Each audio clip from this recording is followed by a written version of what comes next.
Hi, Tracy from Cheese Needs, and welcome to my new for 2025 Parmesan recipe.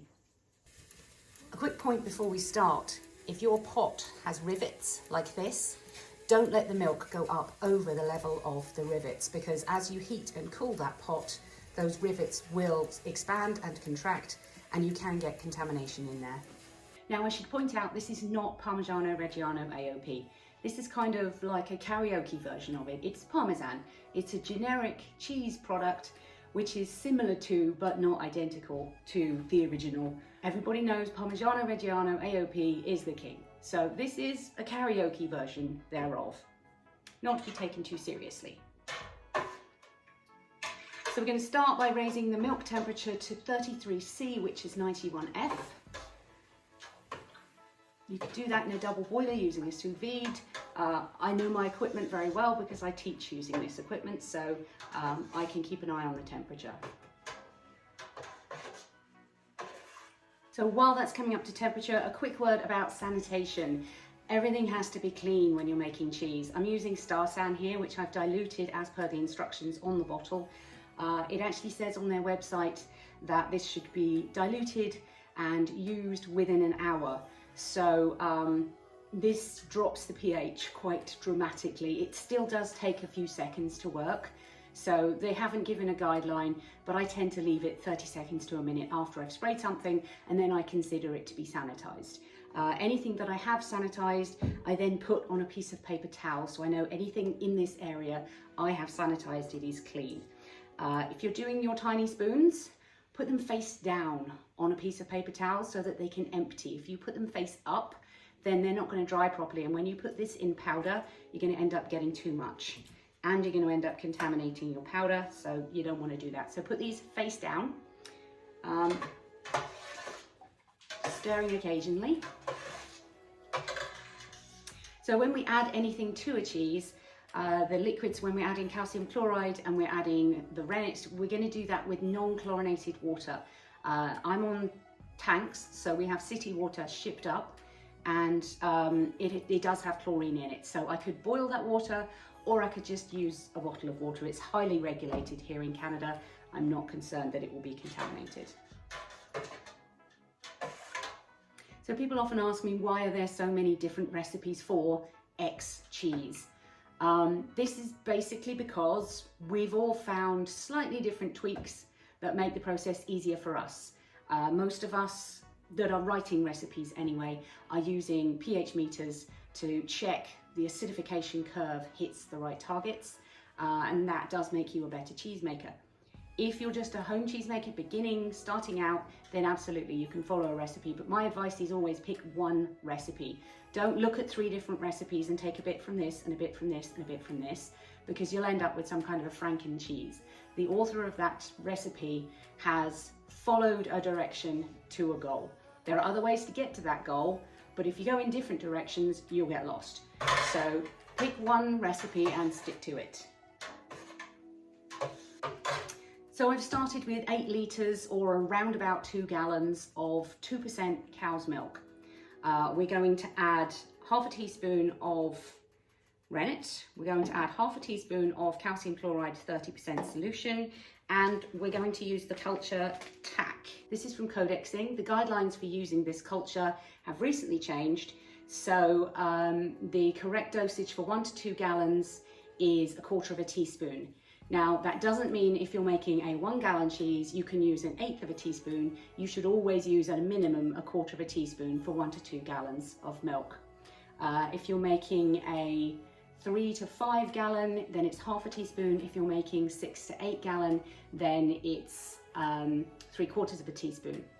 We're going to sprinkle this over the top of the milk and let it rehydrate before mixing it in. If you're using a different culture, then you would use 1/8 teaspoon of maybe TA61, for instance. Any thermophilic. It is also possible to use a yoghurt as a starter culture for your cheese. I do have a video about this on my channel, so if you go and look at that, cheese cultures and are there alternatives. You can use 1/4 cup of actual yoghurt that you've bought in a store. Try and find one with no gelatin in it, and get a new packet. So you use a sterilized spoon to get a quarter of a cup out per gallon of milk, and that will give you enough of the Bulgaricus thermophilic culture that you'll be able to culture your cheeses with. Now, there is new research that states when the calcium chloride is added is actually important. For years I've been told it isn't. For years I've been told it's very soluble, it goes straight in, it works almost immediately, pop it in sometime before the rennet and you'll be fine. Apparently that's not entirely true. So the best practice is put the calcium chloride in while you're warming the milk up. So I'm going to do that now. I'm going to take some non-chlorinated water in a sanitized container, and I'm going to use about 60 mils, which is a quarter of a cup. I take my calcium chloride 30% solution, and the rule for calcium chloride is it's never more than a quarter of a teaspoon per gallon of milk. So I'm going in with half a teaspoon because I've got 2 gallons of milk in here, or thereabouts. Just dump it in, give it a stir. Keep an eye on the temperature because we're getting close. If you're coming to cheese making from a baking or culinary background, you may be in the habit of getting all of your little bowls and all of your ingredients ready ahead of time so that you can just dump them in. It's a bad idea to do that with the rennet. The rennet shouldn't be mixed until right before you plant and use it, because it begins to lose efficacy over about 15 minutes. So keep it in the bottle until you're ready to use it. The last few degrees always take forever.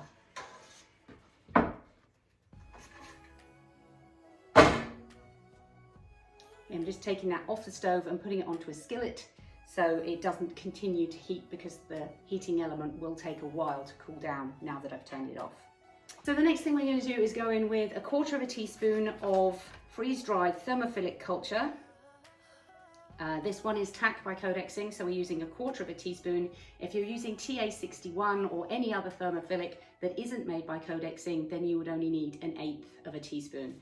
So we're going to sprinkle this across the top of the milk, and then we're going to leave it to rehydrate. Not going to stir it straight away, just cleaning the spoon off.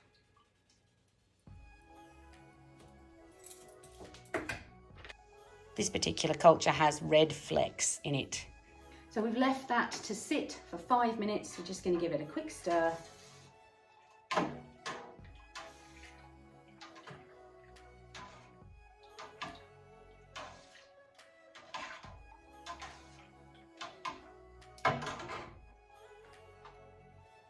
And we're going to leave this to ripen for 30 minutes. Now, ripening basically means the milk is at temperature, the culture has been rehydrated and added, and it's having a little party in there. It's multiplying and growing and eating all of that lactose and turning it into lactic acid bacteria. So this will be dropping the pH on the cheese from around about 7, I think it's 6.85, down to somewhere in the 5.5 range before we're actually finished with this cheese. So 30 minutes has passed, that's our ripening time. We're going to just double check the temperature hasn't dropped too much. It is the dead of winter here, so it's a little chilly. If the temperature's deviated more than about a degree, you're going to want to fix it, put it back to where it should be. At this point, there's no actual visual cues that you've ripened this milk or changed it in any way. If you don't pop a pH meter in there, you're not going to know that there's a difference at all.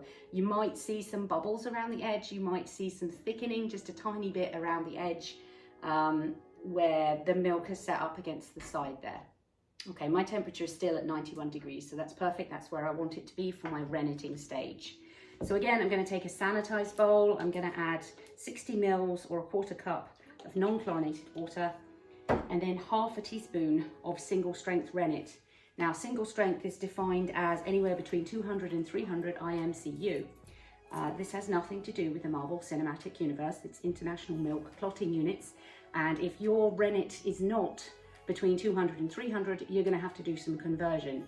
I will put a link in the comments for a video made by The Thing About Cheese, and that explains completely how all of the rennets in the world work. It's a really good video. So 2/4 of a teaspoon, make a 1/2 teaspoon, and again, don't mix this in the water until you're about to use it. We're going to add the rennet with the water. I'm going to stir in an up-down motion. Now this is because rennet likes to float, so it will sit on the top and it will just coagulate the top of the pot, not all of the pot. So we're going to stir up and down, round and round. Think like a horsey on a merry-go-round. What we don't want to do is stir it like you would a coffee, because then you'll end up with centrifugal force and it will continue to move after you're done stirring. So no more than about 45 seconds. We just want to still the milk now. And in my house, if you can stir something, then it's fine to leave the spoon in. If you shouldn't be stirring it, take the spoon out. And we'll leave that to coagulate for 45 minutes. Okay, now we're going to take a sanitized knife and check for a clean break. So you do this by putting your knife in at a 45-degree angle and then standing it up straight. If you can see a cavity in there behind that disappears when you pull the knife out, then you've got a clean break. If in that cavity everything goes blub, blub, blub, blub back in, then you don't have a clean break. Another way you can do this is to cup down and then lift up. This shows me that we've got a clean break. Now with store-bought milk, this is the best you're going to get. If this was raw milk, you could bounce a ping pong ball off it right now. It is what it is. So we're going to cut this into 1-inch cubes to start with. I have sped this up.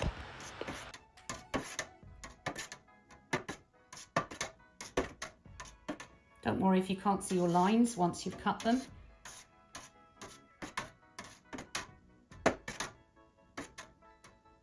Now to cut the horizontals, I just go in with the knife at an angle.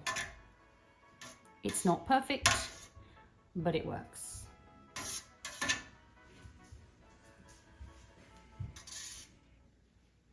And we're going to leave that curd to heal for 5 minutes.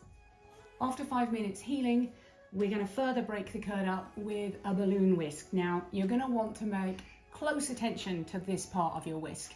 This is actually sealed. It's sealed with a clear silicone, so nothing can get up in this handle. Otherwise, I wouldn't be able to go deeper in than the end of the handle there, which doesn't give me a very long whisk. And this is quite a deep pot. So we're just going to go in and twist and then pull it back out again and work our way around the pot like this. This will further cut these curds until they're a lot smaller.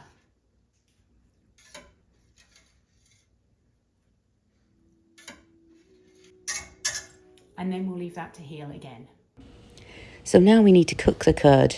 Over the next 20 minutes, we're going to raise the temperature to 55°C, which is 130 F. This is hot. Be careful.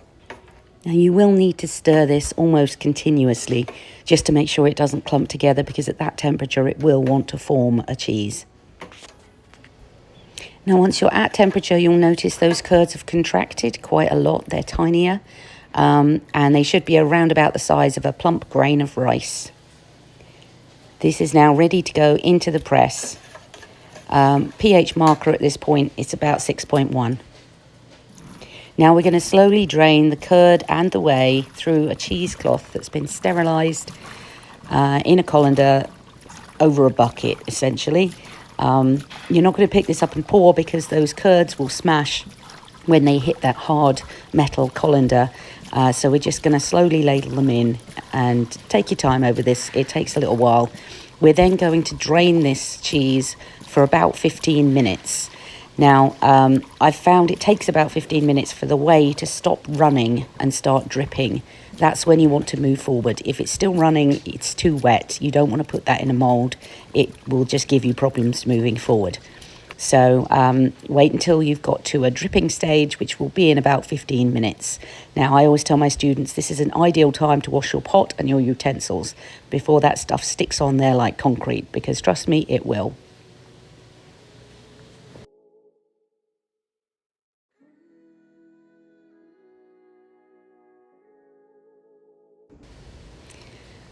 So gather up your curd in the cheesecloth, lift it up, and you'll see it's running. The whey is running out of there. It's definitely not dripping yet, it's running. So this is not ready to move on. Ideal time to wash your pot.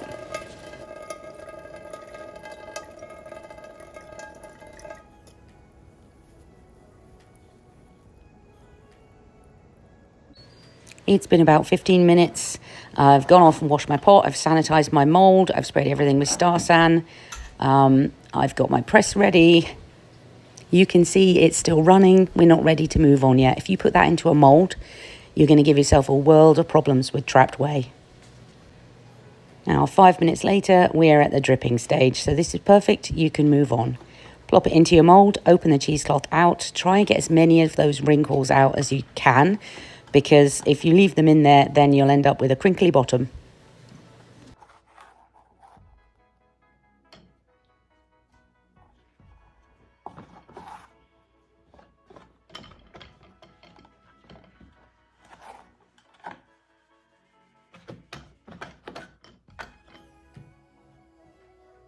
So we put one piece of cheesecloth over the top, and then the follower goes in. Give it some encouragement.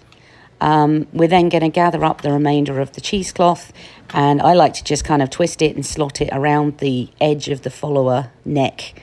You've got a bit on the top of the follower there. You need to make sure that that is higher than the outside of your mold, because if you're pressing onto the outside of your mold, you're not pressing the cheese. So we're going to need a follower extension device, or small can of tomatoes. I've had this can for years. See how we're not pressing on the edge of the mold, we're now pressing directly onto the follower. And then just tighten everything down. We're going to press at 10 pounds for 20 minutes, then we're going to rewrap, press at 10 pounds for 20 minutes, then we're going to rewrap and press at 10 pounds for 20 minutes again. After that, you should have a closed rind on your cheese. We're then ready for the 4-hour warm press. Now, this is when Giannakolis says most of the acid develops in the cheese, and so far we're at pH 6.0. So the acid will have to develop at some point. So we're just going to take it out of the press. We're going to rewrap it, put it back in. This is the second 20-minute press.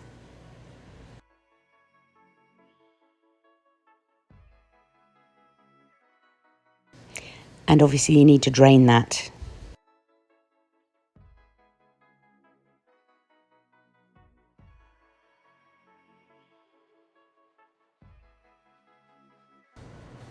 So it's the morning after, and we've pressed this all night long. That was about 9 hours. We need to drain that, obviously. And it's ready to go into the saturated brine, which I've prepared. The full recipe for that is in the comments below. I've cut it down to 1 litre and about half a pound of salt and half a teaspoon of calcium chloride, half a teaspoon of white vinegar. We've got a good curd here. We've got a good rind. I am happy with that. There's a few cloth marks, but it's firm, it's dense. That's the point here.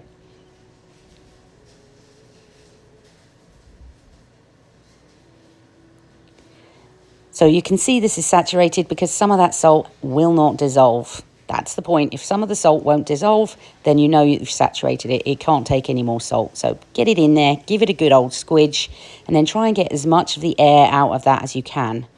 This then goes in your cave.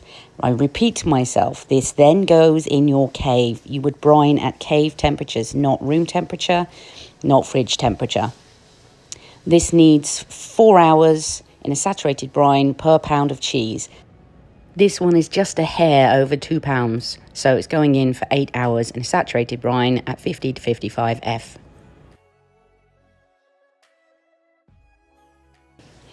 After the brine, I'm going to take it out. I'm going to put it on a sanitized mat, which is raised up on some chopsticks.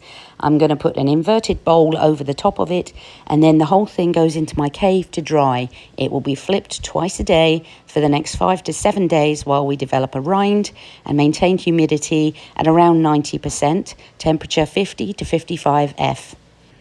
So we're at the end of January 2025 right now. I will be pulling this out just before Christmas. I'm going to vacuum seal it. Thanks for watching.